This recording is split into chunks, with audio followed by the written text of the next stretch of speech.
Sa video natin ngayon mga maestro ay pag-usapan at alamin naman natin itong bagong kabababa pa lamang mong DepEd Memorandum. Ito yung DepEd Memorandum number 004 Series 2025 na ibinaba po ngayong araw po mismo, January 8, 2025. Ayan, ito po yung may kugnayan pa rin sa ating DepEd uniform. Ayan, so alamin po natin yung buong detalye niyan.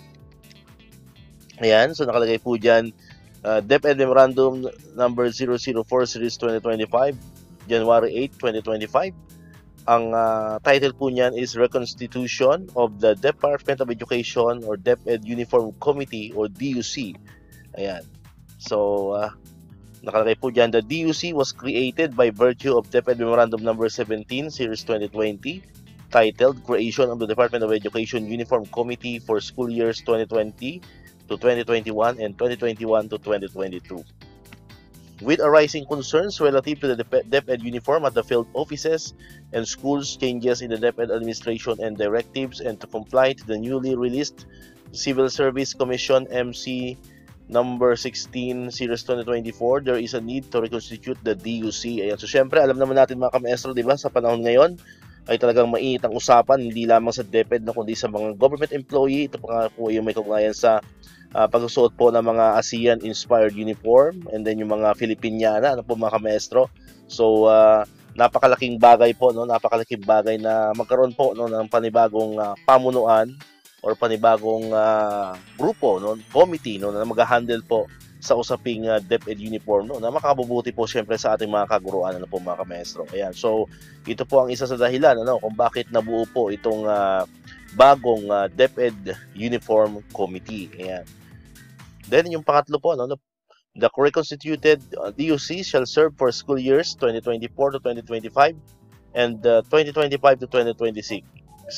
It shall include representatives from various sectoral groups and offices in the department, such as regional directors, directors of bureaus and services, schools division superintendents, school heads, national associations and organization of teachers and non-teaching employees. So maganda po, no?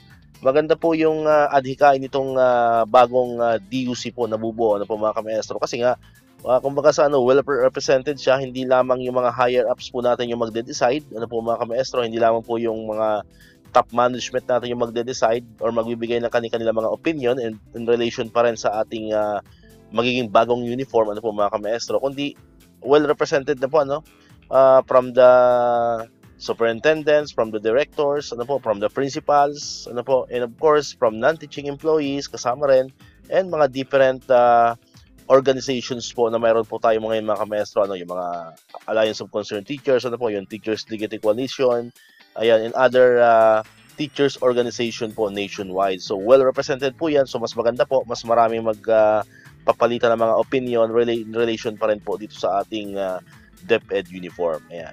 In view of the foregoing, the newly reconstituted DUC shall be composed of the following. Ang chairperson po, of course, ang Undersecretary for Human Resource and Organizational Development, ano po, HROD. Then, ang Vice Chairperson naman po ay ang Assistant Secretary for Operations.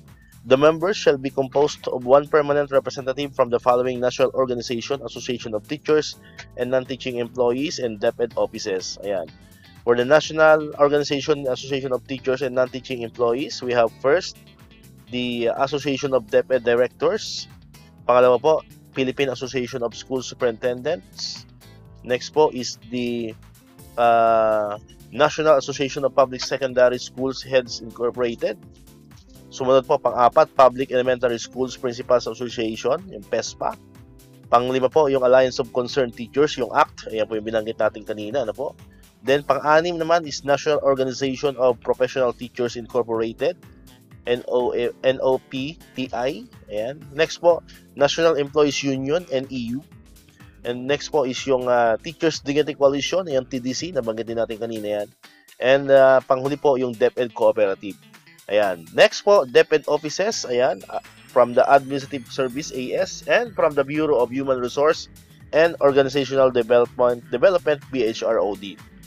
The Employee Welfare Division, EWD, shall remain as the Secretariat to the DUC and shall continue to provide support services to the committee.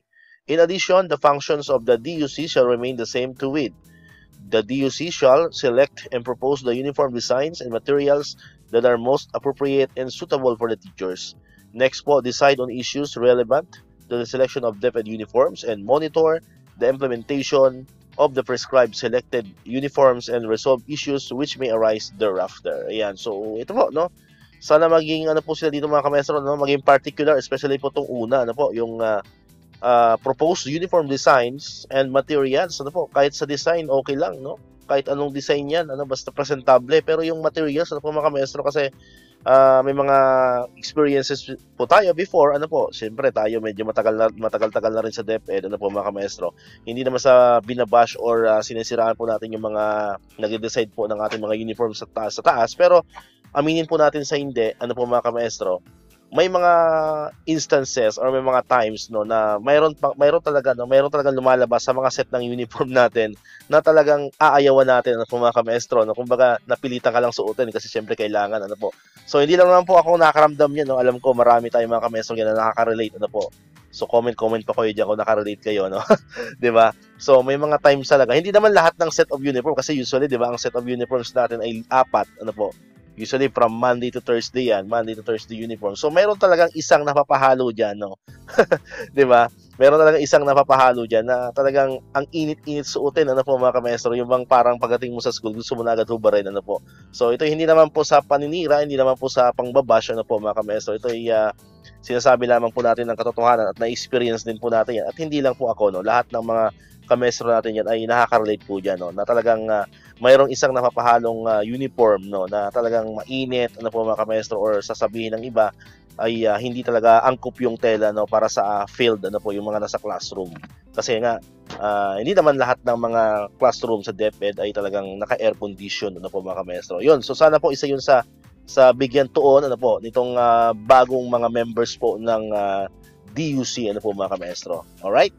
Next po ito, furthermore, the above-mentioned member organizations and associations shall submit the names of their permanent representative to the DUC by filling out Annex A and submitting it to the Bureau of Human Resource and Organizational Development Employee Welfare Division, BHROD EWD, via email. Ayan po yung email, no? So bahala na po dyan, no, yung mga selected organizations, no, to select their permanent representative, no, na makakasangguni po, no, ng DepEd sa pagbuo po or pagpaplano po ng mga magiging uniforms po natin in the future. Alright? Yan. Then, for more information, please contact. Ayan po yung contact number po ng BHROD. Ayan. And then yung address nila na matatagpuan sa 4th floor, Mabini Building, DepEd Complex, Meralco Avenue, Pasig City. Ayan. Immediate dissemination of this memorandum is desired. And of course, it is signed none other than by our Undersecretary and Chief of Staff, Attorney Fatima Leaf D.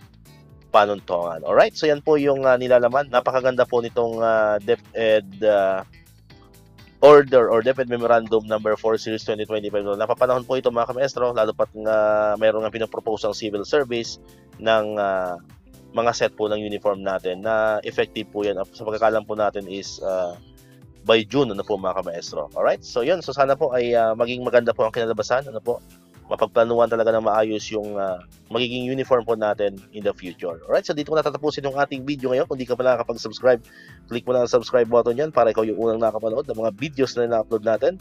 Katulad to, yung mga updates pa rin about sa DepEd. And syempre, click mo na rin ang notification bell button para ma-notify ka, always updated ka kung may mga bago tayong uploaded na videos. So muli, maraming salamat sa inyong panonood at pakikinig. Once again, El Maestro. See you on my next vlog. Bye-bye!